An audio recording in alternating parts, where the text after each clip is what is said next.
अस्सलाम वालेकुम एवरीवन, क्या हाल चाल है। उम्मीद है सब खैरियत से होंगे। आज आपको मेरी आवाज़ थोड़ी सी शायद चेंज लग रही होगी। उसकी वजह यह है कि आज मैं वॉइस ओवर नहीं कर रही वीडियो में। आज मैं मतलब वीडियो के साथ साथ ही रिकॉर्ड कर रही हूँ।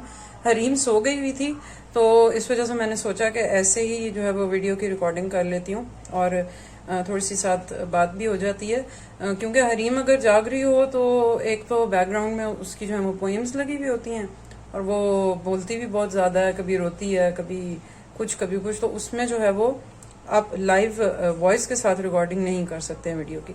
अच्छा, आज मैं क्या बनाने लगी हूँ, आज मैं आपको घर में अनारदाना बनाने का तरीका बताने लगी हूँ। यहाँ रियाद में बल्कि सऊदी अरब में जो चीज़ आप ढूंढें आपको मिल जाती है, मगर मुझे 3-4 साल हो गए यहाँ पे, मुझे अनारदाना कभी भी नज़र नहीं आया। तो उसके बाद फिर मैंने इसको खुद से घर में बनाना शुरू कर दिया, क्योंकि बाज़ार से मुझे कहीं से भी ये मिलता नहीं था। हो सकता है कहीं पे अवेलेबल हो, लेकिन मुझे ना पता चला, जगह नहीं मुझे पता चली कि किधर से मिलता है। तो ये देखें, ये मैंने घर में बनाया था और अब ये मेरा ख़त्म हो रहा था तो मैंने और जो है वो बनाना था, तो फिर मैंने सोचा कि आपको भी वीडियो बना के दिखाया जाए। ये जो घर में बनता है, ये यकीन करें इसका टेस्ट बहुत अच्छा होता है। सबसे बड़ी बात कि ये बिल्कुल साफ सुथरा होता है, इसमें कोई गंद नहीं होता। आप खुद अपने हाथों से अनार छीलते हैं, बनाते हैं, और ये तकरीबन 3-4 महीने से मैंने बना के रखा हुआ है। अब ये थोड़ा सा मेरे पास रह गया है और आप ये देखें कि ये अभी भी इसकी लुक फ्रेश वाली आती है। टेस्ट इसका बहुत अच्छा है, अभी भी कोई इसमें फंगस नहीं लगती है, बिल्कुल ये ख़राब नहीं होता, आप चाहे इसे 1 साल भी रखें। तो चलें अब बातों को ख़त्म करते हैं और मैं आपको बना के दिखाती हूँ कि ये कैसे बनता है फटाफट से।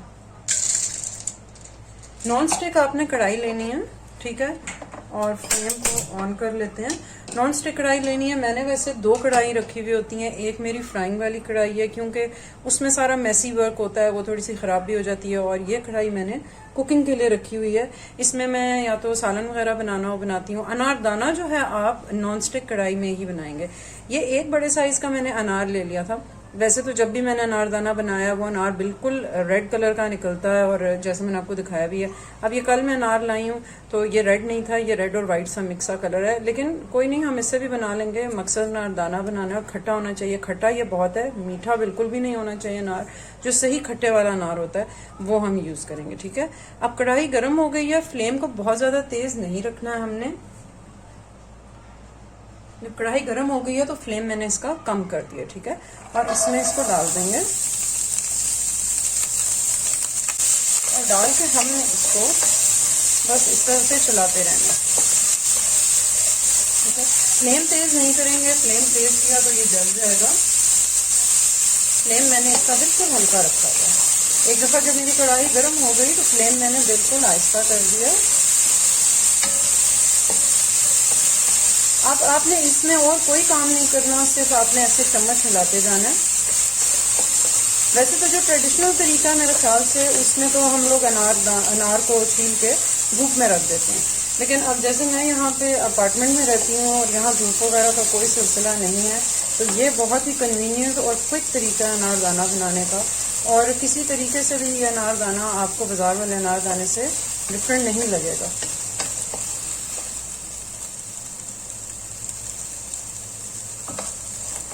बीच में जब मुझे लग रहा है कि अब बिल्कुल ही वो ज़रा ठंडा ठंडा होना शुरू हो गया तो फ्लेम मैंने थोड़ा सा फिर तेज़ कर दिया। आप एडजस्ट इसको कर सकते हैं ऊपर नीचे करके।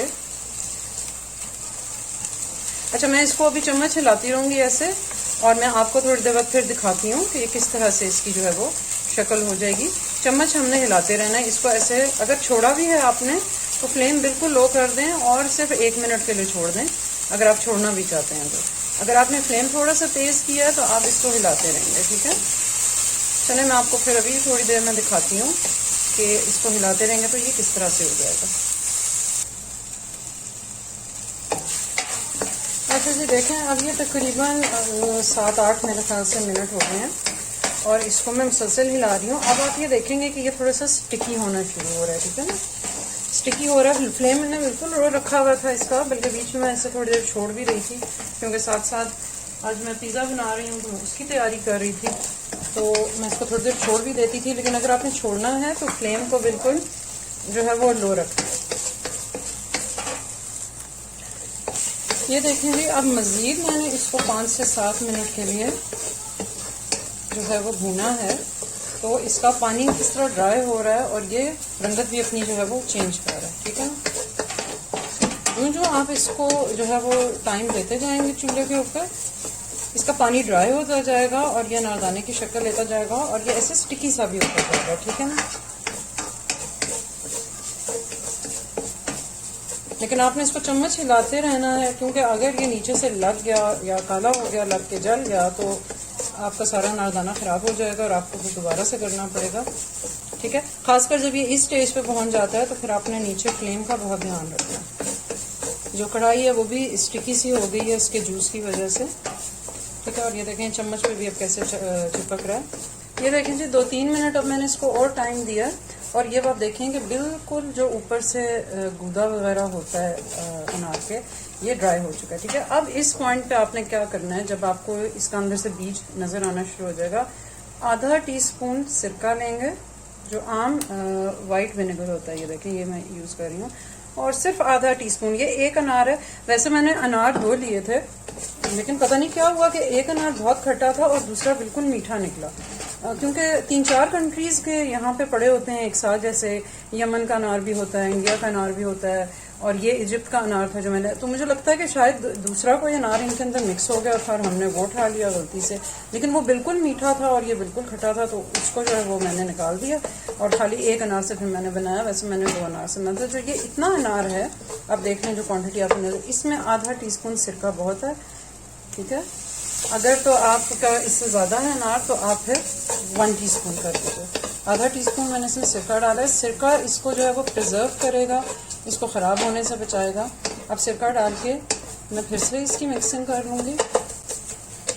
ऐसे इतनी मेहनत जो बंदा कर रहा हो तो ज़रा चाहिए कि ज़रा ज़्यादा क्वांटिटी में कर रहे, लेकिन मैंने आपको ये बताया कि करना तो मुझे ज़्यादा क्वांटिटी में ही था, लेकिन जो है वो मीठा निकलने की वजह से मुझे एक के साथ ही करना पड़ रही है।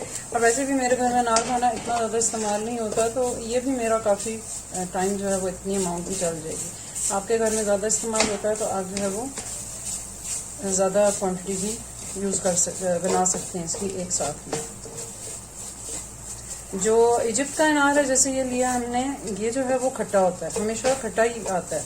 इंडिया का जो अनार होता है वो मीठा होता है, लेकिन उसके जो दाने होते हैं वो और तरह के होते हैं। और जो यमन का अनार होता है वो बेस्ट है, वो इतना मीठा और जूसी होता है, और जो उसके दाने होते हैं वो भी बहुत, मतलब है कि जो अंदर बीज होता है वो सख्त नहीं होता, और अनार का जो साइज़ होता है उसमें जो भरा हुआ होता है अनार, बहुत ज़बरदस्त अनार होता है वो। और वो अभी थोड़ा सा मौसम बेहतर होना शुरू होगा तब आएगा, वरना ये इजिप्ट वाला अनार और इंडिया वाला through out the year available होता है। अच्छा जी, अनारदाना अब तकरीबन बिल्कुल तैयार है, ठीक है। कुछ 1-2 दाने मुझे इसमें मोटे नज़र आ रहे हैं, लेकिन ये देखिए ये बिल्कुल इकट्ठा हो गया अब सारा, ठीक है। ये बिल्कुल तैयार है। अब मैं इसका आपको नेक्स्ट स्टेप दिखाती हूँ कि अब हमने इसके साथ क्या करना है। अच्छा जी, अब अगला स्टेप देखें मैंने क्या किया है। हमारे पास जो किचन पेपर होता है, ये जो टिश्यू होता है किचन वाला, किचन टॉवल्स भी हम इनको बोलते हैं, वो लेके मैंने और अनारदाना उस पर स्प्रेड कर दिया अच्छे तरीके से। ये देखें, इससे क्या होगा कि इसका जो एक्सेस वाटर है ना, अगर कोई इसमें बच गया तो वो निकल जाएगा। अगर मैं चाहूँ तो इसको भी मैं इसी तरह ठंडा करके यूज़ कर सकती हूँ, मगर मुझे थोड़ा सा अनारदाना ड्राई पसंद है, तो मैं इसको इस तरह से अब इस पर बिछा के 1-2 दिन के लिए छोड़ दूंगी। 1 दिन के लिए भी इनफ है, ठीक है। लेकिन उसमें क्या करना है कि फिर इसको थोड़ी थोड़ी देर बाद हिलाते रहना है हमने। इसको आप 1-2 दिन के लिए जब छोड़ देंगे तो आप ये देखिए, ये मेरा इतना सा बच गया, मैंने बॉटल भर के बनाया हुआ था, ये बिल्कुल इस तरह से हो जाएगा। ये देखें, एक एक दाना अलग अलग है।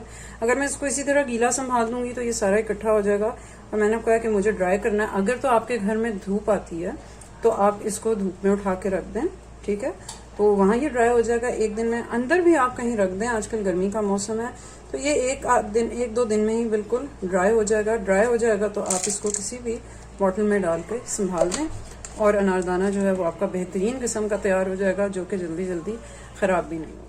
अच्छा जी, अब मैंने यहाँ पे क्या किया था कि रात के टाइम मैंने इसको टिश्यू पे से उतार के ना इस तरह एक सुराखों वाली टोकरी में डाल दिया था, ठीक है। और जो वीडियो का पिछला हिस्सा ये मैंने कल बनाया था, और अब ये सुबह नेक्स्ट डे जब मैं उठी हूँ तो ये आप देखें कि ये अनारदाना बिल्कुल ड्राई हो चुका है। जैसे कि मैंने आपको कहा था कि ये 1-2 दिन में ही ड्राई हो जाएगा, तो दूसरा दिन भी नहीं है, बल्कि अभी आप समझे 24 आवर्स भी नहीं इसको हुए, और ये बिल्कुल ड्राई हो गया। तो अब जो है मैं इसको संभाल सकती हूँ, किसी एयर टाइट में बंद कर सकती हूँ। चलें जी, अब इस वीडियो को मैं यही ख़त्म करती हूँ क्योंकि अनारदाना बिल्कुल तैयार है। मैं अब इसको संभाल दूँगी। आप भी इस तरीके से ज़रूर बना के देखिएगा। इसमें जो सबसे बड़ी बात यह है कि ये बिल्कुल साफ़ सुथरा है। बाज़ार में जो मिलता है हमें बिल्कुल नहीं पता कि वो किस तरीके से बनता है, किस तरीके से उसको ड्राई करते हैं। तो इसको आप ज़रूर ट्राई करें, आपको ये बहुत अच्छा लगेगा। दुआओं में याद रखें और अपना बहुत सारा ख्याल रखें। इंशाअल्लाह फिर किसी ईजी सी रेसिपी के साथ दोबारा मुलाकात होगी। अल्लाह हाफिज़।